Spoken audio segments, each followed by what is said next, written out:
Hi, I'm Tony Russo, and this is Funeral Service Insider from Kates-Boylston. Each episode features conversations about emerging trends and news that affect the death care industry. We talk to people who understand the delicate balance of change in a profession and vocation steeped in tradition. This week, I'm speaking with Effie Anolik. She's the CEO and founder of Afterward. This is a platform that allows families to plan a funeral online and helps funeral directors manage those plans as well as their overall operations. Effie came to my attention as the only vendor, or one of the few vendors, that testified at the recent FTC workshop. As you'll hear in the episode, she's part of this movement of people that have stopped waiting for funeral service to be what they want and are looking to just make what they want for funeral service from the outside. It's a really great conversation, and we touch on a lot of the concerns that funeral homeowners have. What makes this story interesting to me is I think that, and I think many people agree, I think that whatever happens with by the time the FTC makes a decision, industry is going to have overridden it. So whether or not you're forced to put your prices online or to be more accessible online, I really feel like in the next year, there's going to be more platforms like this, and there are going to be more people who are interested in building a virtual funeral arrangement. I mean, it's already happened. I mean, since I've done this interview, I've seen several large companies have also come out with competing or similar pieces of software that they can offer to funeral homeowners. So this is something, that's coming. This is something that will have to be addressed one way or another. And I think she makes a really good case for what she does. And I think one of the bells and whistles that I like the most is that they actually film the funeral director explaining answers to all of the questions, if that's what the funeral director wants. And that, I think, helps to bridge the gap. You're getting information from a person that when you go to the funeral home, finally, you're going to actually see. So I think it's a great conversation. I think you're going to get a huge kick out of it. Also, as always, make sure to stay on after the credits for the postmortem. This week, we're going to close out the year with a fun close out the year story. And so, after this word from homesteaders, we'll hear from Effie Anolik. Homesteaders traces its roots back to the early 1900s, when the average family had to stretch $10 in weekly earnings for food, housing, and other essentials. An unexpected disruption, like the death of a loved one, could cripple their financial position, resulting in children as young as 10 entering the workforce. When Homesteaders issued its first policy in February 1906, they provided families with invaluable peace of mind, knowing they would not have to sacrifice their financial security to pay for a loved one's funeral. Homesteaders has persevered through some of the most profound periods of economic hardship, social unrest, and grief in American history. 2 world wars, the stock market crash of 1929, the Great Depression, and 2 global pandemics. Homesteaders has weathered it all and never failed to pay a claim. Today, the company safeguards more than 800,000 families across the country. Homesteaders knows that pre-need is both a growth engine and a safeguard for funeral providers. For more than a century, they've built solutions tailored to the funeral profession, including their industry-leading account executive support, the profession's only true casket price protection program, and a library of technology solutions designed to connect funeral providers with more consumers than ever before. Homesteaders understands that when it comes to pre-need, one size fits all isn't the best fit. That's why they work with their customers to design pre-need programs that are custom built for your business, not anyone else's. Visit homesteaderslife.com today to find out why personalized pre-need starts with Homesteaders. So I first became aware of you watching the FTC testimony where you were one of the people talking during the workshop, and I had no idea about your company or that really companies like yours were starting to emerge. I'd spoken with some people who had started their own like direct cremation businesses after experiencing how hard it was to get funerals done online, but I had never seen anything like yours. So, can you tell me a little bit about how you got into your business and how you started it and how you put it together? Sure, of course. So thanks so much for having me. I'm super excited to chat with you. And I'll say that my obsession into this world started after I planned my dad's funeral in August of 2018. And the very first thing that I did at the hospital after everything happened was pull out my cell phone and Google how to plan a funeral because I hadn't done that before. I had no idea where to start. The second question I also Googled was, how much does a funeral cost? And it was less about the actual cost of the funeral and how I was going to pay for it, but it was just to get a baseline. I had absolutely no idea how much it would cost because I'd never planned anything like this before. So I didn't know, Mhm. was this going to cost me $4,000? Was it going to cost me $2,000? Was it going to cost me $25,000? I really just had absolutely no idea. So it was kind of just a discovery search. And I quickly realized that there really wasn't any information online for me. I remember it was a Saturday and around 1, and I planned a traditional Jewish service, which means that the funeral home wasn't open until 9 because it was August. And so I Googled how much will a funeral cost, and I found some sort of news article that told me, hey, it could be $2,000, it could be $14,000, which again is not really a baseline. That's just giving me a Right. range. It's like, how much does So a vacation in Europe cost? exactly, it could cost you $500. It could cost you $30,000. So again, I had really no information.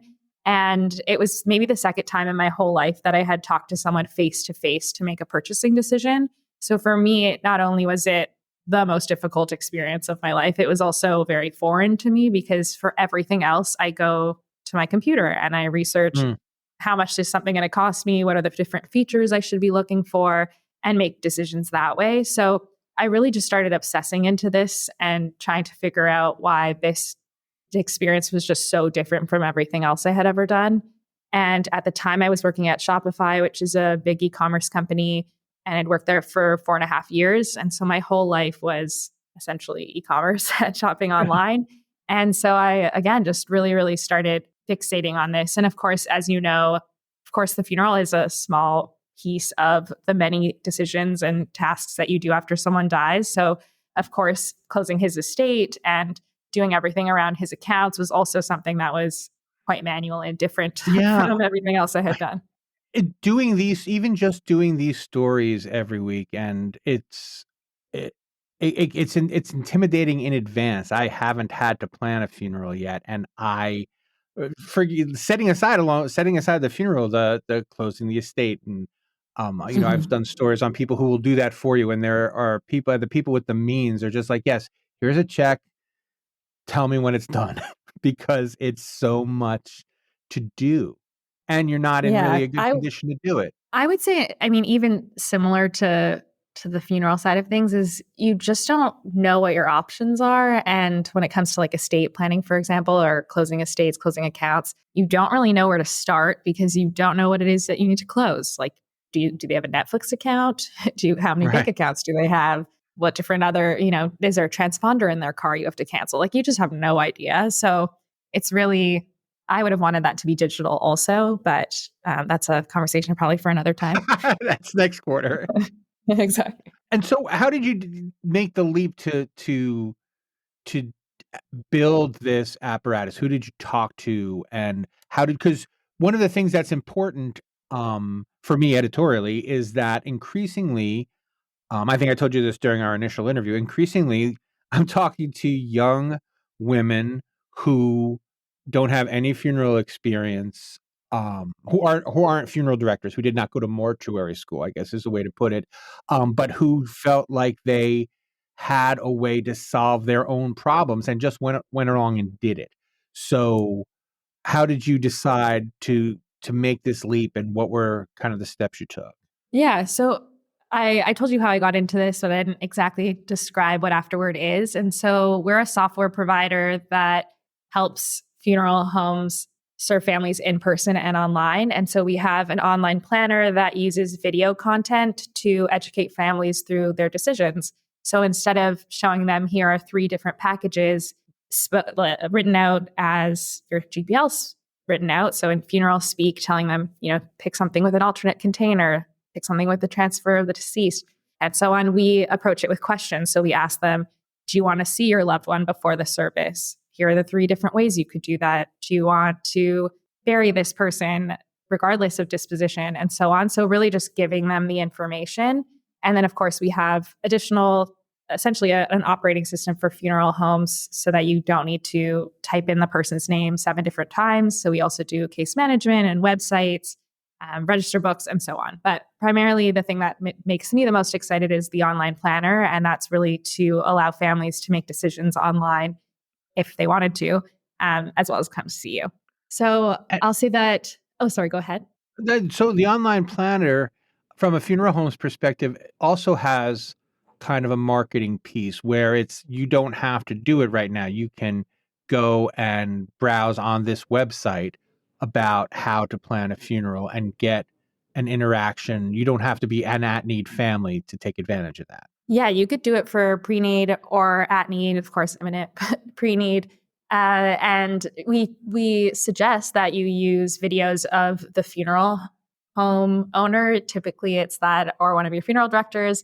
And that's really to give the family an idea of who will be taking care of your loved one, who will be hosting the service. So giving them really a similar experience as if they were to walk into your funeral home. It's really personalized that way. But yeah, you could do pre-need or at-need. It's up to you. Of course, you could do burial or cremation and any other disposition that you're offering as well. And the other thing that I guess I forced you to skip over with my weird questioning, with my weird line of questioning, is time on site is becoming more and more important. And you were actually in the video business for a while as well. Kind of, yeah. So you asked me how I got into this or how I started. Right. And I promise I'll let you answer that someday. Well, this is helpful because I'll say that August 2018 is when I really, really started just researching a lot into this space, calling funeral homes, asking them what they use for their software, if they use their software, and just trying to figure out how the industry worked, because I had experienced it from the family planning side of things. But as you mentioned, I didn't come from funeral service. Right. I came from tech. And so the bigger shift happened for me actually in April 2020 when we were in the first version of lockdown. And I had a couple friends reach out to me and ask me if I had ideas of how they could come together virtually because they couldn't meet in person. And really, I just think it was because I'm the only person my age that talks about funerals so much. Right. So they just reached out to me.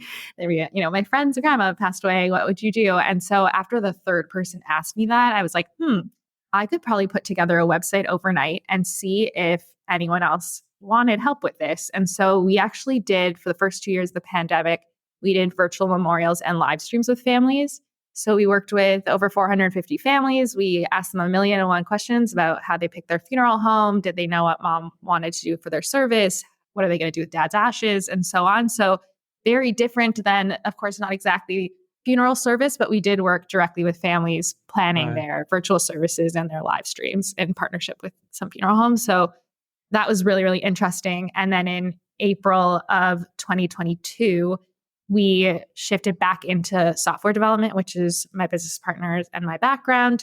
And we always knew that we wanted to build digital tools to help, I'll say, the next generation of funeral planners, but we're already here. I planned earlier than most of my peers, but even when, like in my example, technically my stepmom was there and she was able to, she would have to sign for some of the things, but I made the decisions. And so sometimes, even if there's another generation with you, the current generation is still helping plan. So we're kind of already there, but we used to say the next generation of funeral planners, I would say we're definitely there, but we wanted to build tools to help them make decisions either from home or in person and so on. So we shifted back into that in April 2022. And as you were going through to kind of, because there are two things going on. Thing number one is you're asking professionals, what what do you need? What do you need as a funeral home owner? What will make your life easier? But you're also coming from your own perspective, and what buttons would I like to have been able to push that weren't available to push? So, what were some of the things that you brought from your side that you really wanted to see as a consumer? And then what were some of the things that funeral directors suggested that you were like, oh, that makes perfect sense and we should add that? Yeah, that's such a good question. I like that question a lot. Okay, so when we started building our software, we went and our first customer signed with us. We actually got on a plane, went to visit them, and we embedded into their, I'll say, team for a few days. And what I mean by that is we watched the preparation, we watched an embalming, we sat with the family while they planned, we watched the funeral director copy and paste the decedent's name 7 times into their different various systems, which of course, as someone from software and wants to automate everything, that was really frustrating to watch. But we really embedded into their home. And even now, I mean, they're more family than anything. Like we go and stay above their funeral homes when we're in Chicago. But we went in, and rather than asking a million questions, we really watched. And so that way we could understand, okay, a family is calling them. It might be 2 a.m. These 2 people are on call and have to go pick them up from their homes. That has to happen right now versus maybe in a hospital, they have a little bit more time. And then typically a family will come meet with them within this amount of time. This is what they discuss at an arrangement meeting. These are the documents they generate. This is how they collect payment. These are their merchandise and so on. So we really just tried to understand it holistically, how they run their business. And on top of that, what other software providers they're using, or who are they using for accounting, who are they using for their website, and so on. So of course, we asked a million questions, but we also observed. And that actually influenced a lot of what we built, right? Because originally we actually went in and we said, we'll build you an online planner. We will not replace your case management, because that's, of course, a lot of building required. And so we kept saying that, like, no, we'll do one piece of your software. And then when we got there and we watched them copy and paste the person's name 7 times, we were like, yes, we'll save them a bunch of time if all of these systems spoke to each other. And that way, you have one source of truth, and then all of your documents can be generated there. All of, your obituary can be generated there, and so on. So we learned a lot from them. We still ask our customers all the questions we possibly can. And then I would say from the family planning side of things, everything mainly, I mean, we think about everything that we build, even though a lot of it is built for funeral homes. We think about it from the family experience. And I don't know if I would say necessarily that it's only based on my experience, because I'm just one person, but I really lean into what I learned at Shopify with, they built amazing e-commerce tools. And then also just like design principles in general, because we do a lot of online shopping, all of us do. And so we try to lean onto, how does someone pick the features of their car? How do they understand these, this feature in a TV and so on? And then that really influences the products that we build. I've got to ask you a question and make fun of funeral directors just a little bit, but they're good natured about it. When I was writing the story, I wondered how much I had to explain what Shopify was. Because like me, I'm like, I know what Shopify is. Everyone knows what Shopify is. And I'm like, but do they? Or is it just something that I know because I'm kind of involved in the digital world? So did your pitches get harder or easier explaining what you hoped to offer funeral homes? Oh, that's a good question. I would say, I think strategically in the beginning, Shopify was less of a known brand and more, they purposely were the background of an e-commerce store. So for example, like Staples and Herschel, like some really big brands use Shopify to run their online stores. So they're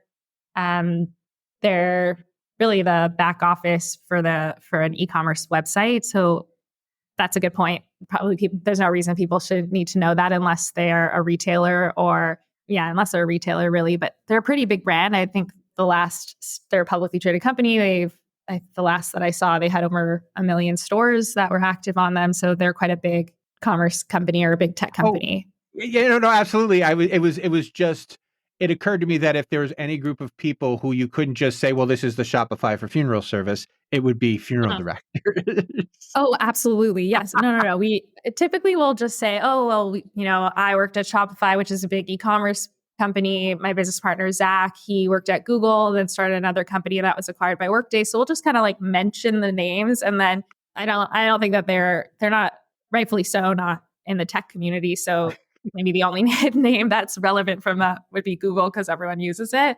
Right. But usually I don't go in and necessarily pitch the Shopify The side. I think Shopify angle. Yeah. I think the angle that usually makes someone listen to me a little bit more is that I just share my experience that I got into this because I planned my dad's funeral. And although I'm not exactly your family that walked into your funeral home, I am an example of one of them. And so I went through the same experience that most of your families do. If you're striving to be a leader in your field, or even if you just want to stay in touch with what's going on in the industry, you should embrace the wisdom of Kates-Boylston Publications. We've been the trusted source of funeral service information for nearly 150 years. American Funeral Director, American Cemetery and Cremation, and Funeral Service Insider are now available both in print and digital formats, so it's easy to get your hands on it whenever you need. This holiday season, we are offering special subscription prices for all of our products. You can get American Funeral Director and American Cemetery and Cremation with annual subscription prices at $12 each. That's $1 an issue. Funeral Service Insider, which is digital only, is available now at $99 for the introductory price, which is $246 less expensive than it usually is. I'm really proud of what we do at Funeral Service Insider because you see stuff there and in the other magazines that you just don't see every other place. Our goal is to be useful, and we want to inform and entertain, and we want to do that in every issue and work hard to make that happen. So don't miss this chance to elevate your expertise. Click on the special link offer in the show notes of this podcast to embark on your journey to success today. Our publications are essential tools for those who want to lead in this ever-evolving industry. Kates-Boylston Publications, where the past, present, and future of funeral service come together. Subscribe now, because in our world, knowledge truly is power. Stay informed, stay ahead.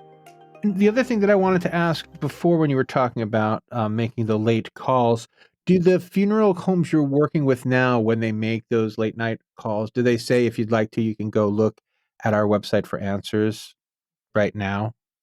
I would say it depends on the funeral home, but yeah, I would say, especially if someone's at the hospital, even like an imminent pre-need, and they're calling to ask for a little bit of information with the calling service, or even in the middle of the day, if you're going through and really explaining something, they'll say, oh, well, you can actually go to our website and there's videos of me that describe the different services, and you can start there and then call me back and ask questions. And so they do direct, especially for if you're walking someone through all their different questions on the phone.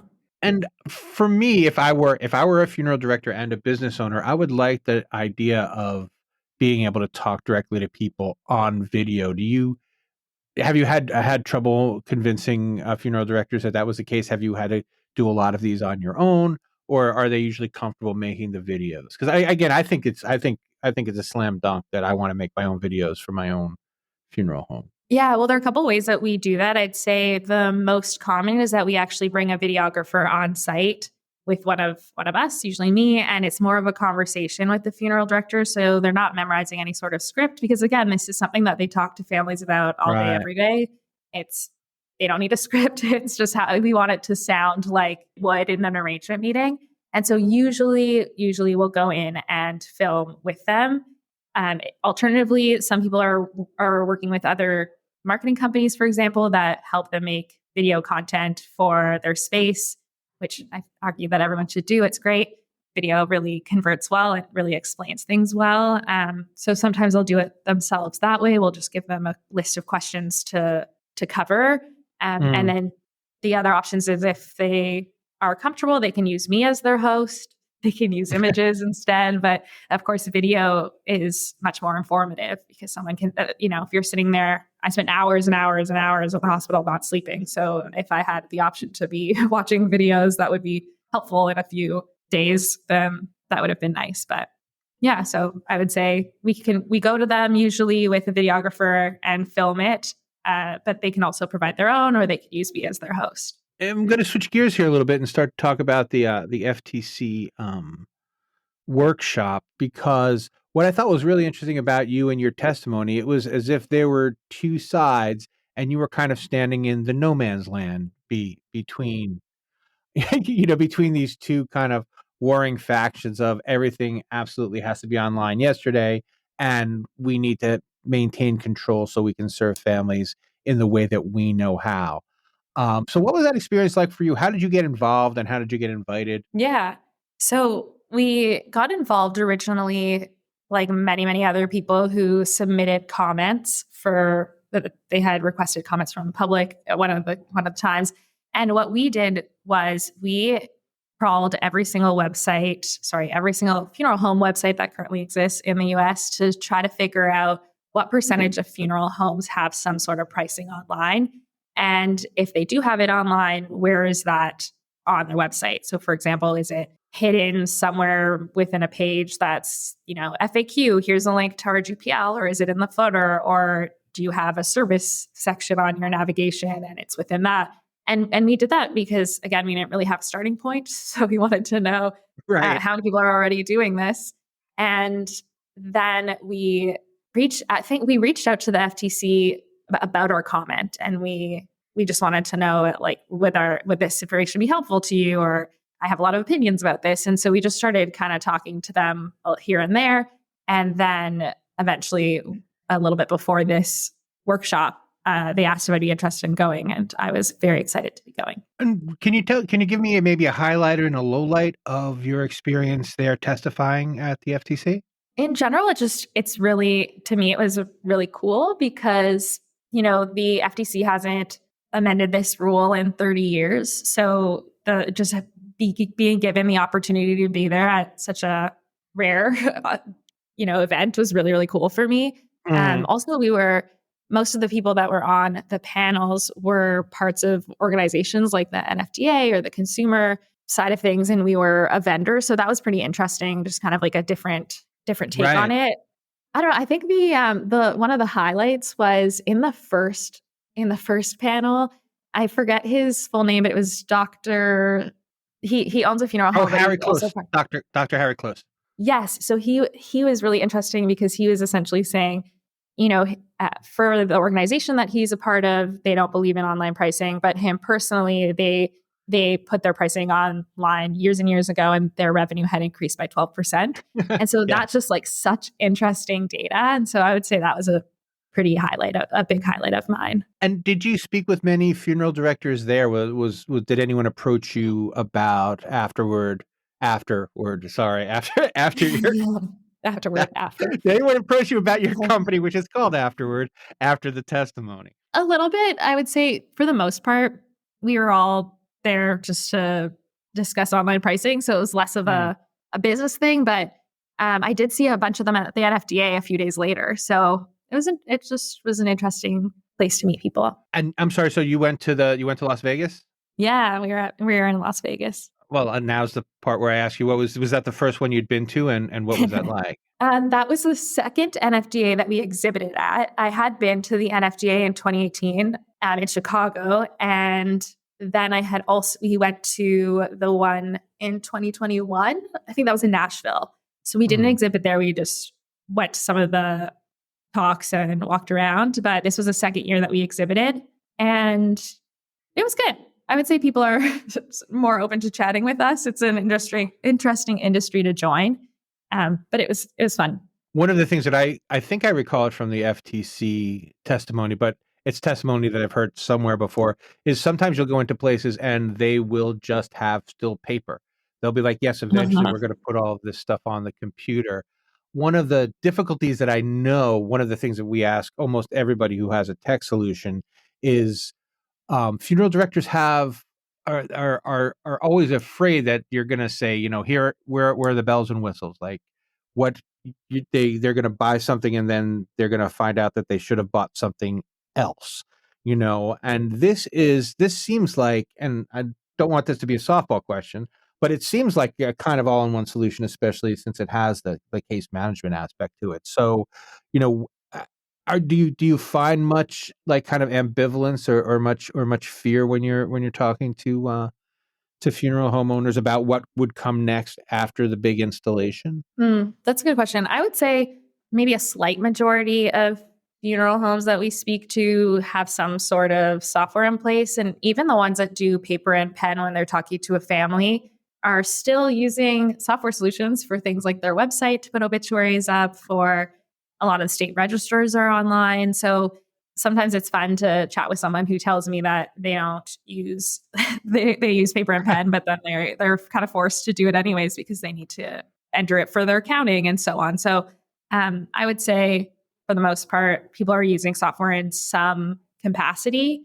I would say the part that is the biggest challenge for me, rather than it being a worry of software itself, is more that people are comfortable with legacy brands regardless of if they like them. So they'll tell me, oh, I really hate the software provider I'm using, the case management. We won't throw anyone under the bus. That I've been using them for 5 years, or I know that they're owned by this huge company. So they have hundreds of employees that can support us, whether or not they have good support or not. So I think it's more just brand recognition for them, that they trust a brand that's been around for 10 plus years. And that's more of the challenge for us, rather than anyone being kind of hesitant for technology. Because again, even if they say they don't need case management, they're entering that information a few times on a computer anyways. Right.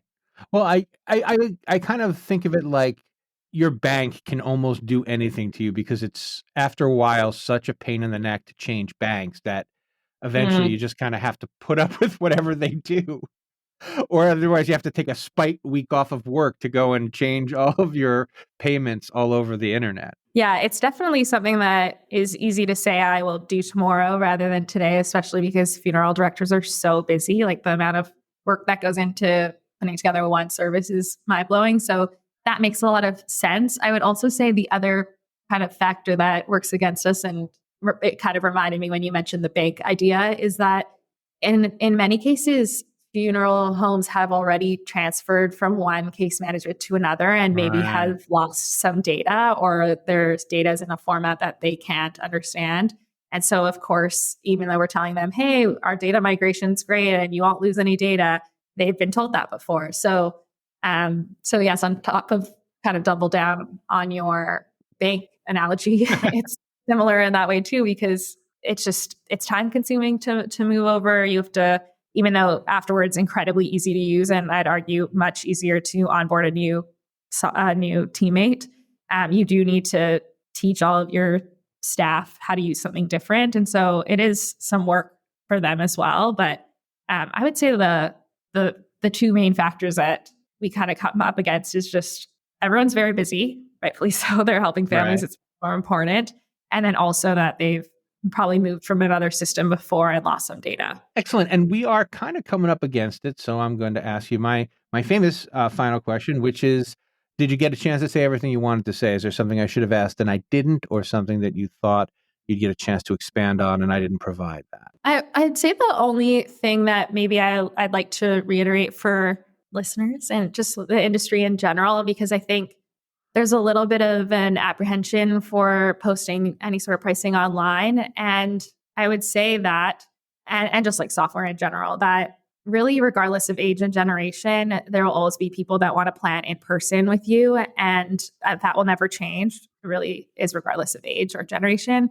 But there are others similar to me who want to have access to that information online and have the opportunity to, for example, I'm in New York. My family doesn't live in New York. So when the next person dies, I'd like to be able to make some decisions before I even get on a plane. And so we're really building an additional option for your families. It isn't a replacement. It's just another tool to give families the option to plan in whichever environment they're more comfortable in. Thanks so much for listening. That was, again, Effie Anolik. She is the CEO and co-founder of Afterward. Funeral Service Insider, the podcast, is a Kates-Boylston production. It was written and edited by me, Tony Russo. I've already said it, but I'll say it again. Make sure you check out the show notes. That's where you can find out that Afterword is spelled AFTERWORD.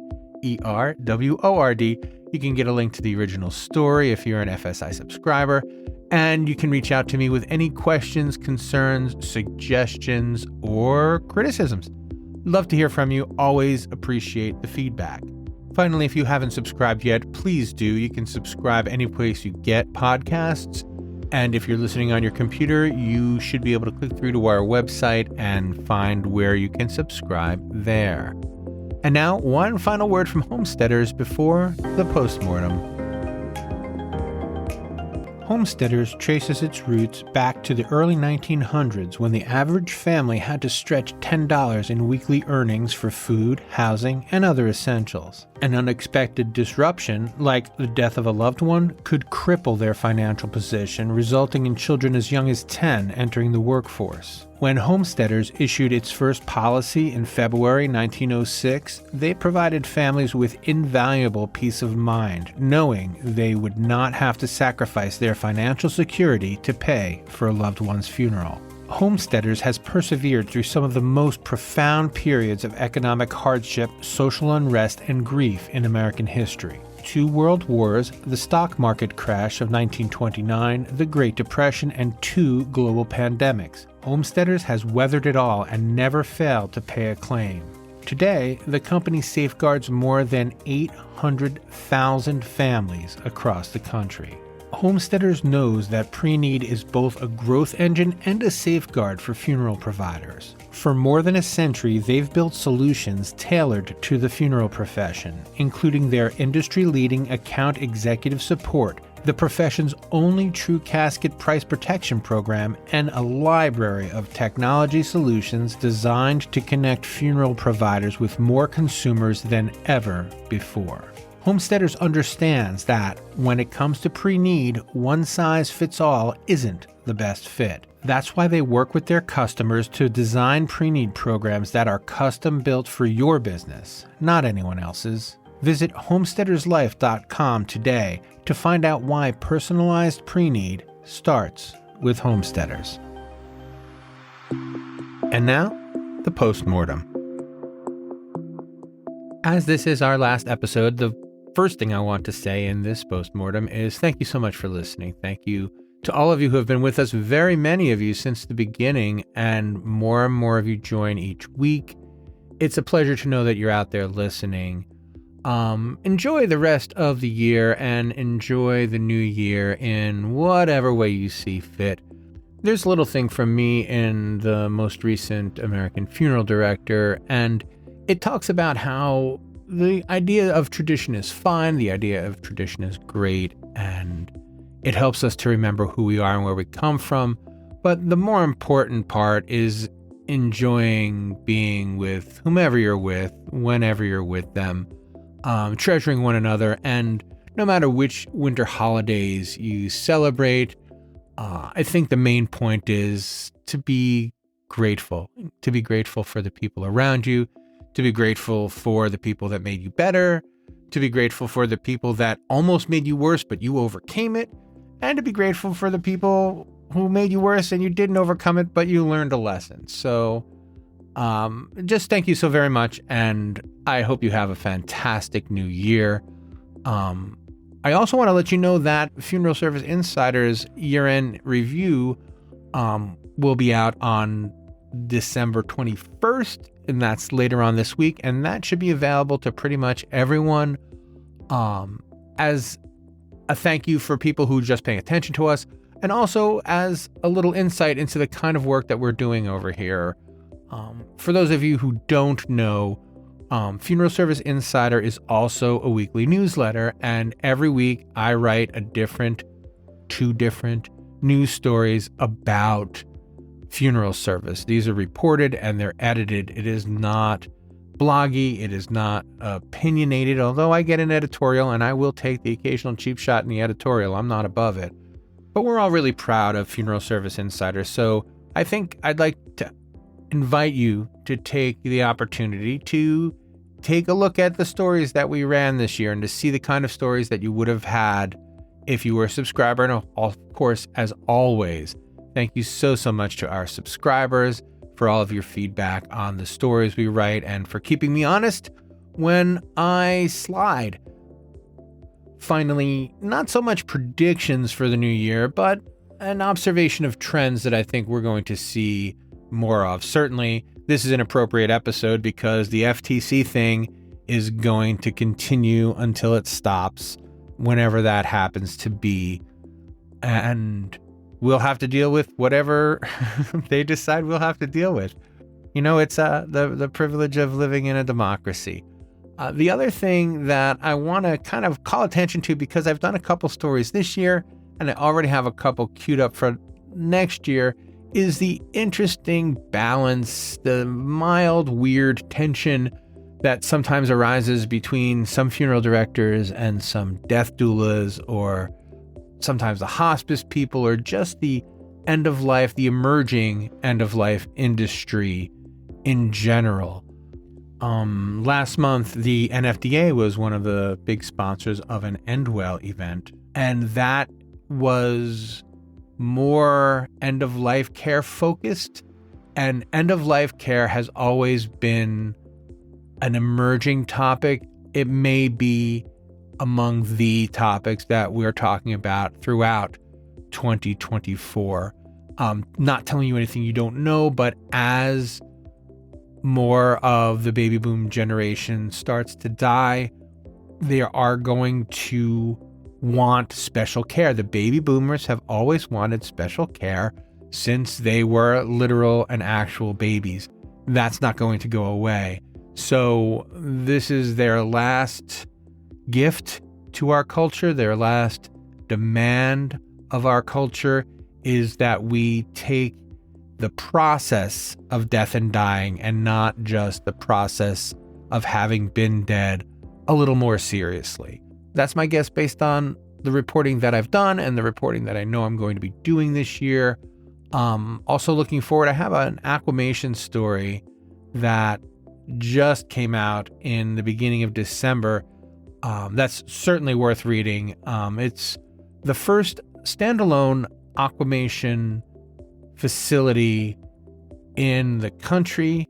It is owned by a funeral director, but not attended by one. And that is a really interesting trend to kind of keep our eyes on. The Kates-Boylston compensation report will be out in the next month or so. And in that, there are a lot of kind of tips and tricks and suggestions and observations that have to do with how to reduce costs without reducing service. One of the overriding themes is to make sure that funeral directors are funeral directing, and that you're, for example, paying some high school kid to wash your cars. Things like that are going to matter more and more. And as there are these opportunities for aquamationists, and certainly also for cremationists, to take a bigger role in what happens with funeral service and leave the directors to focus more on this end-of-life care. Before I started in this industry, I'm sure there was a kerfuffle over, funeral celebrants. This is going to be more and bigger and more all-encompassing. There are already several court cases. One recently settled in California, one about to start in Indiana. So the end-of-life industry is not going away. And it's something that, funeral directors, I think, would do well to at least keep their eyes on, to have an opinion about, to have an informed opinion about, and maybe to consider how they can participate in the end-of-life movement. Again, one final time, thank you so much for listening this year, and I will catch you next year on Funeral Service Insider, the podcast.